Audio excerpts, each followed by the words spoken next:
नमस्कार दोस्तों, जय श्री कृष्ण। कैसे हैं आप सब?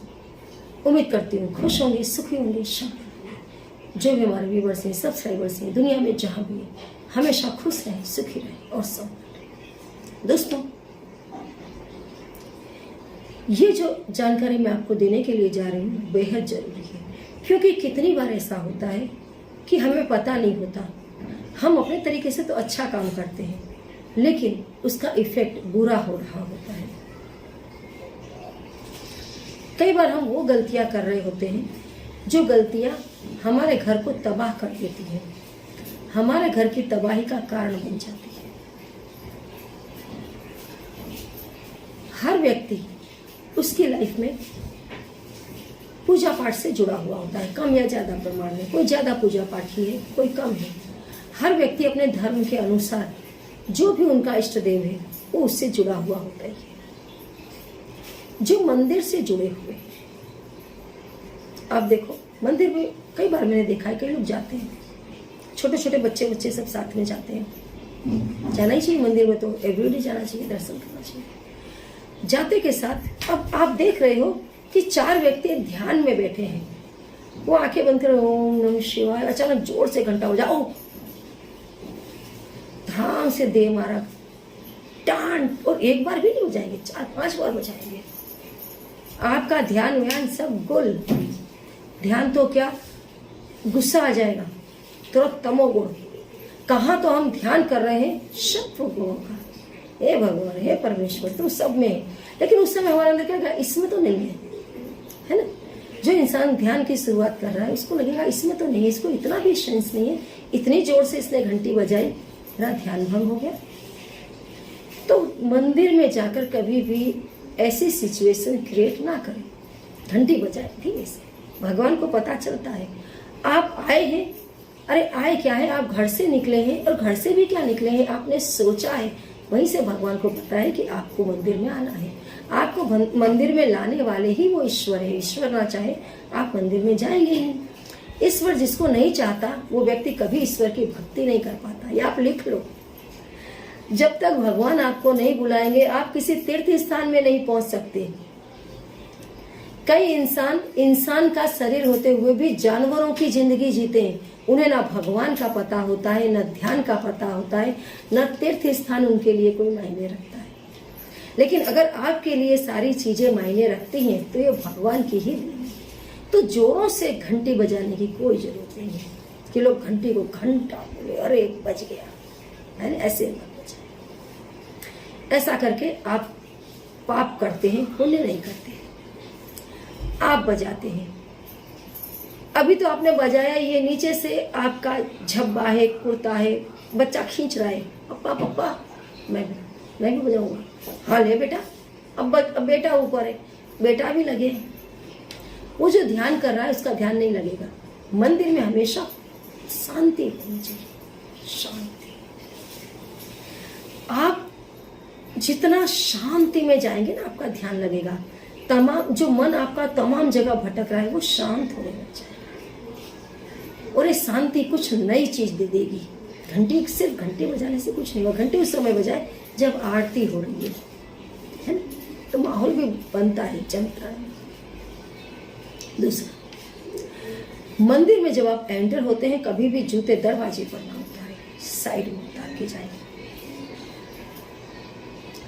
क्योंकि ऐसा करने से जो भी भक्तजन आते हैं आपके जूतों को टच करते हैं, उसका पाप आपको लगता है। पॉजिटिव एनर्जीज मंदिर में एंटर होने से इंटरप्ट होती है, ये काफी मात्र है। तीसरा, कई बार हम मंदिर में गए, हमने शिवलिंग के ऊपर बढ़िया शंख पुष्पी अपराजिता चढ़ा दिया, कमल चढ़ा दिया, चांदनी चढ़ा दी, कच्चा दूध चढ़ा दिया, जल चढ़ाया और खुश हो गए, शिव हम शिव हम शिव हम। आपके अंदर एक आनंद आ गया, आता ही है। आप उस प्रवाह में बह गए, है। अब जब आप वहां से उठना चाहते हैं तो आप उठ भी नहीं पाते, इतना आपको उसमें प्रेम लगता है। तो हम क्या करते हैं, कुछ नहीं तो बोले इसमें से फूल ले लो एक। जुड़े रहना चाहते हैं ना, जब हम किसी व्यक्ति से बाहर जुड़ते हैं, अरे कुछ नहीं तेरा फोन नंबर दे दे, क्यों, कोई जरूरत नहीं थी। अरे कभी भविष्य में जरूरत पड़े, भविष्य में जरूरत कोई पड़ने वाली भी नहीं होती, लेकिन वो अटैचमेंट, फोन नंबर है ना मेरे पास, मतलब मैं जुड़ा हुआ हूँ, है ना। ऐसे फूल ले लेंगे, ये फूल लेकर के घर में जाएंगे, कहाँ रखेंगे बोले धन स्थान में रखेंगे, धन पड़ेगा। अब फूल आप घर में ले गए, कितनी बार तो आप उसको थैली से निकालना ही भूल गए और वो फूल उसके अंदर पड़े पड़े सड़ गया, क्योंकि घर में जाते के साथ भगवान गए पीछे। अब आपको अपना परिवार दिख रहा है, मम्मी क्या लेकर के आए, पापा क्या लेकर के आए, या फिर जल्दी जल्दी हो ऑफिस के लिए देर हो रही है, मुझे जाना है, थैली आपने रख दी, कोई भी कारण से रख दी हो। आप गए, गर्मा गर्म वो नाश्ता आपके सामने आ गया जो आपको बहुत पसंद है, अरे वाह क्या बात है, थैली बाजू में रख दी, थैली से फूल निकालना भूल गए, फूल गए सड़। अब कोई पॉजिटिव चीज यदि सड़ने लगती है तो ये पाप किसको लगता है? लाने वाले को। कितनी बार हम वो फूल भी ले आए, उसको हमने सड़ने भी नहीं दिया, कोई मोह माया ने हमको टच नहीं किया, हमने उस फूल को धन स्थान में रख भी दिया। फूल है, सूखेगा तो सही, सूख गया, हमने उसको उठाया, उसके चूरे चूरे हो गए, घर में भी बिखर रहा है, पैरों के नीचे आ रहा है। पाप किसको लगेगा? हमको, है ना। तो स्पष्ट है दोस्तों, वो चीजें मंदिर से ना उठाएं जिनका आप पूरा पूरा रिस्पेक्ट ना कर पा रहे हो, वहीं पर रहने दें, पैर छुए अपने घर आ जाए। कई बार मंदिर में प्रसाद जो बंटता रहता है, कई भक्तजन, और कई तो मैंने ऐसे देखे, हाँ गुरुवार है आज इस मंदिर में खिचड़ी बन रही, तो घर में ही खाना नहीं बनाते हैं, मंदिर में जाकर खिचड़ी खाएंगे।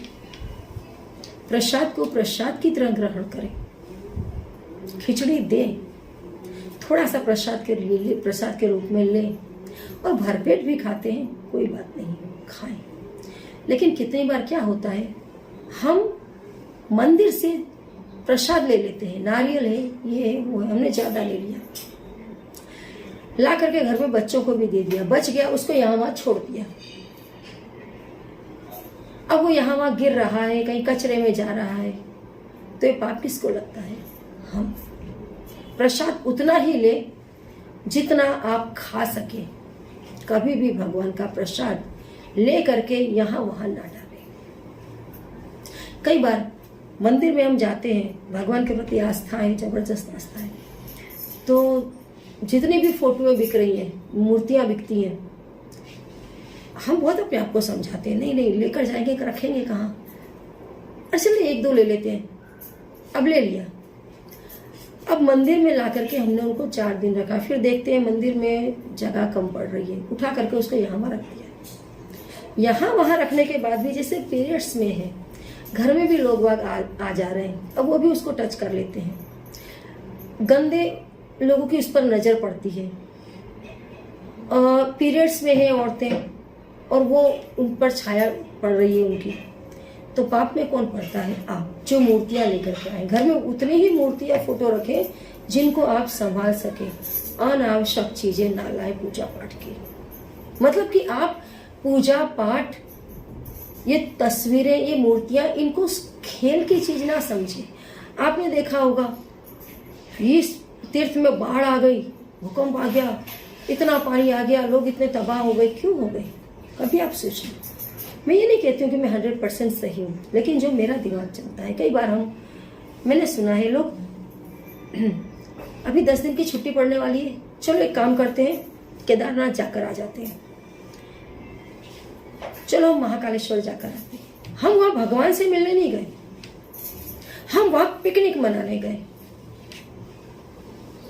भगवान के दर्शन करने में जो शुद्धता रखनी चाहिए थी वो हमने नहीं रखी, जो आस्था होनी चाहिए थी वो नहीं हुई, जाने अनजाने हम अनादर करने लग गए।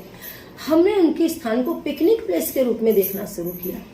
जब लोग अपने पर्सनल सिर्फ एंजॉयमेंट के लिए वहां जाएंगे और जो उनके प्रति रिस्पेक्ट है वो रिस्पेक्ट नहीं दिखा पाएंगे, तो हम श्राप के भागी बनते हैं, जिसकी वजह से कई बार आप देखो बड़े बड़े भूकंप आ जाते हैं, तकलीफें आ जाती है। व्यक्ति यात्रा में जा रहा था और एक्सीडेंट हुआ, कहीं न कहीं कोई ऐसी गलती, भले उसको ही नहीं पता है, अनजाने में उसने की, लेकिन ऐसी गलती हो जाती है कि हम पुण्य की जगह पाप के भागी बन जाते हैं। कई बार तो जान भी देनी पड़ती है। तो भगवान की जगह रहने दें, आप अपनी जगह रहें। जब भी आप उनकी पूजा पाठ करते हैं, मंदिर में जाते हैं, बड़े आदर से जाएं, सत्कार पूर्वक भगवान के सामने नतमस्तक होकर के जाएं, स्वच्छ कपड़े पहन करके जाएं, तन और उससे भी ज्यादा मन शुद्ध रख करके जाएं। भगवान के मंदिर में रखी हुई चीजों को यूं ही उठा करके घर में ना ले आए, बड़ा ध्यान रखें। मन से जाएंगे, मन से याद करेंगे, पूजा का फल मिलेगा। गलती करोगे कहीं न कहीं तकलीफ भी आएगी। तो छोटी छोटी जो तकलीफें हैं इनसे बचें, आप देखेंगे पूजा बहुत अच्छा रिजल्ट देगी करके।